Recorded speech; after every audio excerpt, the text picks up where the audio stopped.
سلام، خوش به دومین ویدیوی کانال یوتیوب من. اینستا شده خزوخیل، یعنی بازار خزوخیل دیگه. میگین چرا؟ بریم ببینیم. سیب زمینی کیلو 10 کیلو میخری؟ سیب زمینی کیلوی 10 کیلو منطقیه. این ترازویی که باش داشت میکشید از ماتریکس خارج شد. آخه کی خیارا رو میخره؟ دیگه نگو سیب زمینی، بگو خیار. خدا ازت نمیگذره. میشه منم کنار تو خیار بفروشم؟ یادت بهت گفتم خدا ازت نمیگذره؟ آره.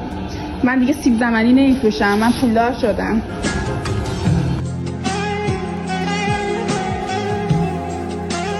دیگه نگران این نباش که پول ندارم و چگونه پولدار بشم.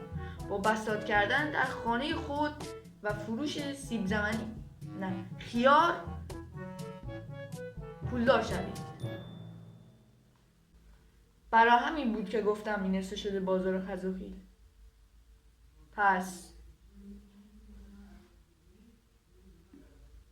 ساب کن.